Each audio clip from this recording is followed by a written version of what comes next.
দর্শক, আমাদের আজকের অতিথি এই প্রজন্মের প্রতিভাবান সঙ্গীত শিল্পী, সুরকার ও গীতিকার সৈয়দ ওয়াকিল আহাদ।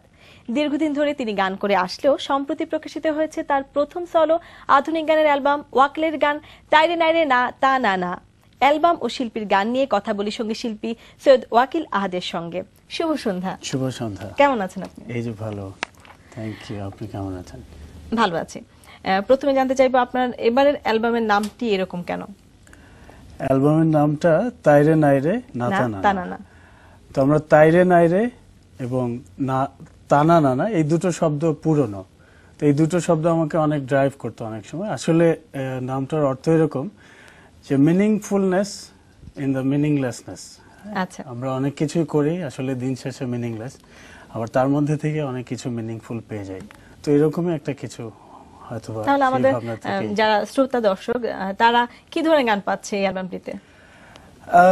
কারো কারোর জন্য হয়তো বা কিছু মিনিংফুল গান থাকতে পারে, আবার সেটা মিনিংলেসও হয়ে যেতে পারে। এটা পুরোপুরি শ্রোতাদের উপর।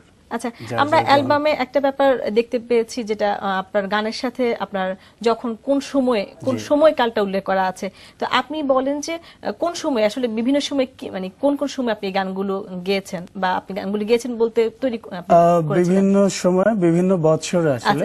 তো বছরের সেই সিজন, সেই সকাল দুপুর সন্ধ্যাটা তো অনেক ডিটেইলে বলার ইয়ে নাই, তো আমি সালটা উল্লেখ করে দিয়েছি। আমার মনে হয় এটা যে কোনো শ্রোতার জন্য, একজন শিল্পীর গানের সৃষ্টির সময়টা জানতে পারা হয়তো অনেক সময় হেল্প করতে পারে। আচ্ছা, এটা কি এই জন্য যে মানসিকভাবে তখন আপনার এক একটা বছরে আমার অবস্থানটা কেমন ছিল? জি জি, আমার মানসিক অবস্থান, আমার চিন্তা চেতনার জায়গা, এটা যদিও খুবই পরিবর্তনশীল এবং অনেক সময় আমরা আগাই, অনেক সময় পিছাই, তারপরে ওই সময়ে ওই গানটা করা। আমি সেটাই বলছিলাম যে জিনিসটা কি শুধুমাত্র এমন না যে পেছনের সময়টাতে হয়তো বা একটু স্থিতিশীল অস্থিতিশীল এই ব্যাপারগুলো প্রকাশ পেয়েছে, তেমন না। অনেক সময় হয়তো বা আগে অনেক ভালো গান হয়েছে, পরবর্তীতে সেটা একটু কম হয়েছে, এসব কিছু মিলে। আচ্ছা, তো দর্শক একটা মিশ্র প্রতিক্রিয়া কি হবে এই অ্যালবামটা শোনার পরে? আমি আশা করি। আসলে প্রত্যেকটা শ্রোতার নিজেদের ব্যাপার, তো কোন গানটা তার কাছে কেমন লাগবে, তো সেটা হয়তো সময়ই বলে দেবে। আচ্ছা, আপনি কি মনে করেন যে কাজের ক্ষেত্রে এক্সপেরিমেন্টটা আপনাকে মানে শ্রোতাদের অনেক কাছাকাছি পৌঁছানো সাহায্য করবে এই ব্যাপারটাতে? আমি নিশ্চিত করে কিছুই বলতে পারি না। আমার কাজ আমি করে যাওয়ার চেষ্টা করব এবং সবার কাছে দোয়া চাইবো, এবং আমি দোয়া চাইবো যেন সবাই আমাকে এই দোয়া করেন যেন আমি আমার কাজটা করতে পারি। অবশ্যই সেই কাজটাই শ্রোতারা খুব সহজে আগ্রহ নিয়ে গ্রহণ করবে। আমরা প্রথমে আমাদের শ্রোতাদের জন্য শুনতে চাইবো আপনার নতুন অ্যালবাম থেকে একটি গান। আচ্ছা, আমি চেষ্টা করছি।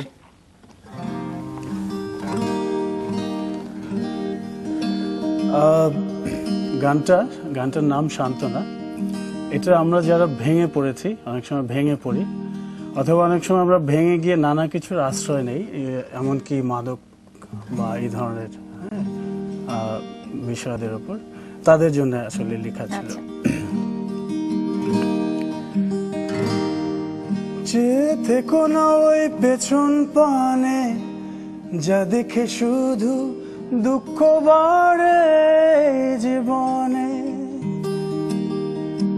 চেয়ে থেকো না ওই পেছন পানে, যা দেখে শুধু দুঃখ বাড়ে জীবনে।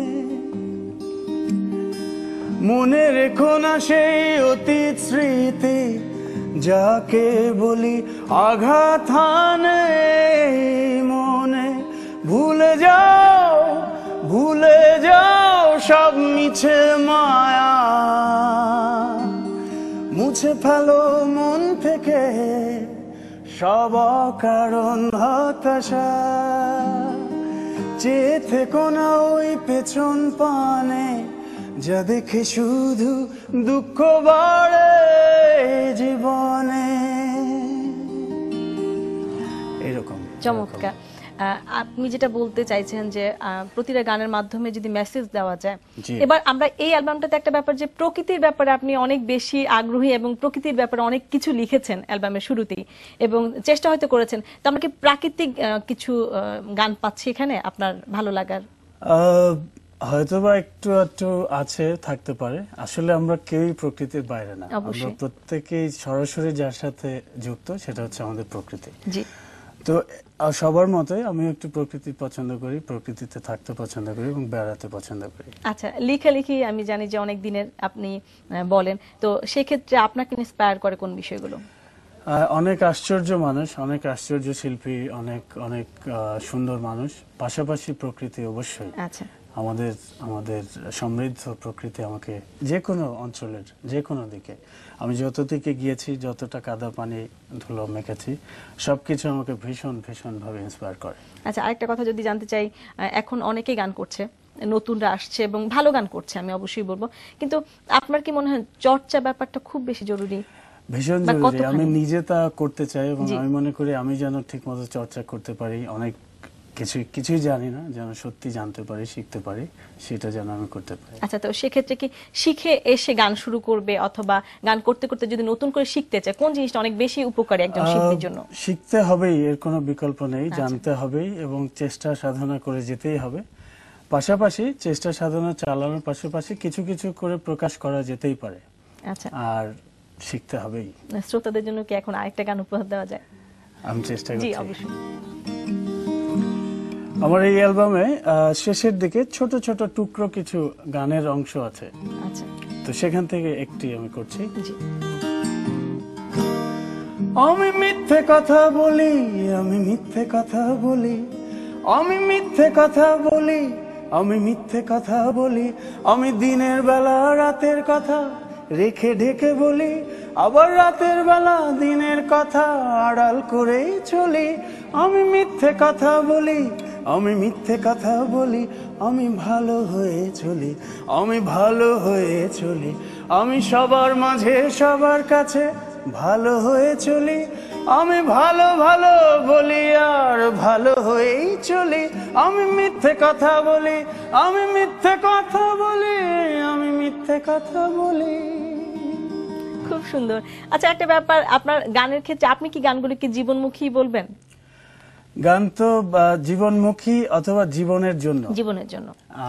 গান আসলে জীবনকে ঘিরেই, জীবনের জন্য এবং জীবন থেকে। তারপর স্পেসিফিক জীবনমুখী গানগুলো হয়তো আমরা যেভাবে মনে করি জীবনমুখী গান, হয়তো আমাদের দৈনন্দিন জীবনে সব সব গানই ভালোবাসা, অথবা সব গানই এক ধরনের হবে না, কিছুটা মেসেজ, কিছুটা। আপনি কি মনে করেন যে আপনার গান? আমি মনে করি একটা গানে আসলে আমি যেভাবে হয়তো বা গান শুনেছি বা আমরা অনেকেই শোনার সৌভাগ্য হয়েছে, একটা গান যেন পরিপূর্ণ হয়, একটা কোনো মনের ভাব, একটা কোনো কথা বা একটা কোনো বিষয়, একটা কোনো অনুভূতি, যা কিছু যেন শুরু থেকে শেষ পর্যন্ত এটার একটা পরিপূর্ণতা, একটা পরিপূর্ণ বিষয় যেন সেখানে থাকে। বিষয়, অনুভূতি, আবেগ, আমাদের জীবনের যে কোনো অংশ, যে কোনো দৃষ্টিভঙ্গি, আচ্ছা, এইটুকু বোধহয় থাকতে পারে, থাকা উচিত। আচ্ছা, আর আমি চেষ্টা করি সেটা যেন রাখা যায়। আচ্ছা, শিল্পী হিসেবে আপনি যখন মিডিয়াতে কাজ করেন, আমি যেটা বলছি যে অফিস স্ক্রিন, অনেক দর্শকদের সামনে আপনি হয়তো বা বিভিন্ন কনসার্টে কাজ করছেন, গান করছেন, তখনকার দর্শক প্রতিক্রিয়া, অথবা টিভির মাধ্যমে দর্শক হয়তো আপনাকে যেভাবে শ্রোতারা আপনার গান শুনছে, সরাসরি শ্রোতাদের কাছ থেকে কেমন প্রতিক্রিয়া পান আপনি? সরাসরি শ্রোতাদের কাছ থেকে প্রতিক্রিয়া পেতে অনেক অনেক ভালো লাগে এবং বোঝা যায় যে আসলে আমার জায়গাটা কি অবস্থায় আছে। আর টিভির মাধ্যমে তো একজন মানুষের আমি শিল্পী কিনা জানি না, শিল্পী হতে চাই, মানুষ হতে চাই, তার জন্য আসলে অনেক বড় চ্যালেঞ্জ, অনেক বড় প্রাপ্তি গোটা জাতির সামনে সে দাঁড়ানো, যে উপস্থাপনের যে ব্যাপারটা, তার যে সুযোগ, তার যে সমৃদ্ধির রাস্তা তৈরি হয়ে যাওয়া, এটা অনেক বড় পাওয়া, বা একটু একটু করে শ্রোতাদের কাছে পৌঁছে যাওয়া, শুরুটা নিঃসন্দেহে এটা অনেক বড় পাওয়া প্রত্যেকটা শিল্পীর জন্য। আচ্ছা, এখনকার শিল্পীদের জন্য, এখনকার আপনি নিজে এই প্রজন্মের শিল্পী, কিন্তু আপনি হয়তো অনেক কিছু ফলো করেছেন যারা আপনার বড় ছিলেন বা পুরনো সঙ্গী শিল্পীদের কাছ থেকে, এখন যারা কাজ করছে বা আসছে একটু একটু করে আপনাদের সাথে, তাদের জন্য আপনার মেসেজ কি থাকবে? ভাই, তাদের জন্য কিনা যায় না, আমি আমার জন্যই বলতে পারি। আচ্ছা, আমরা শুনতে চাই। সঙ্গীত খুব সুন্দর একটা জিনিস এবং খুবই শক্তিশালী, এবং এটা মানুষের জন্য সবচেয়ে প্রভাবশালী যা কিছু হতে পারে তা হচ্ছে সঙ্গীত। তো সেটা যতটা সম্ভব সুন্দর করে যেন করতে পারি, সাধনার বিষয়টা যেন অবশ্যই থাকে সেখানে, চেষ্টা, শিক্ষার জায়গাটায়, সাধনার জায়গাটা যেন মনোযোগ দিতে পারি, আমি এটা আমাকেই বলবো। অবশ্যই আপনার মাধ্যমে নতুন যারা আসছে, কাজ করছে, করবে, তারা অবশ্যই এই মেসেজটা পেয়ে যাবে। ওয়াকিল ভাই, আমরা অনুষ্ঠানে একেবারে শেষ পর্যায়ে আপনার নতুন অ্যালবাম থেকে আপনার পছন্দের একটা গান শুনতে চাইবো। জি, আমি চেষ্টা করছি।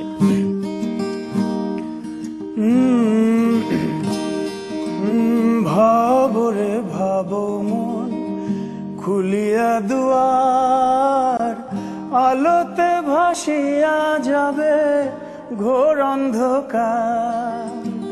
ভাবরে ভাব মন খুলিয়া দুয়ার, আলোতে ভাসিয়া যাবে ঘোর অন্ধকার। মুদে আঁখি চেয়ে দেখো চেতনে ডুবিয়া, মুদে আঁখি চেয়ে দেখো চেতনে ডুবিয়া, কত সুখে বহিতেছে আনন্দ জোয়ার। ভাবরে ভাব মন খুলিয়া দুয়ার, আলোতে ভাসিয়া যাবে ঘোর অন্ধকার। অসাধারণ। Thank you, thank you. Wakil ভাই, শুভ সন্ধ্যা আসবার জন্য অনেক ধন্যবাদ। আপনার অ্যালবামের অনেক সাফল্য কামনা করছি। আপনাকে দোয়া অনেক করবেন। আমি আপনাদের সবাইকে কৃতজ্ঞতা জানাচ্ছি, এনটিভি সবাইকে, শুভ সন্ধ্যা সবাইকে। Thank you. প্রিয় দর্শক, এতক্ষণ কথা হচ্ছিল আমাদের আজকের অতিথি এ প্রজন্মের প্রতিভাবান সঙ্গীত শিল্পী, সুরকার ও গীতিকার সৈয়দ ওয়াকিল আহাদের সঙ্গে। সেই সাথে আমরাও চলে এসেছি শুভ সন্ধ্যার শেষ প্রান্তে। চিঠি লিখুন, আমাদের অনুষ্ঠান কেমন লাগলো তা জানিয়ে। আমাদের ঠিকানা প্রযোজক শুভ সন্ধ্যা, এনটিভি বিএসিসি ভবন, 102 কাজী নজরুল ইসলাম অ্যাভিনিউ, 7 তলা, কারণবাজার, ঢাকা 1215। ফ্যাক্স নম্বর 914338 থেকে 7 পর্যন্ত। ইমেল করতে পারেন, আমাদের ইমেল অ্যাড্রেস shubhosandhya@ntvbd.com।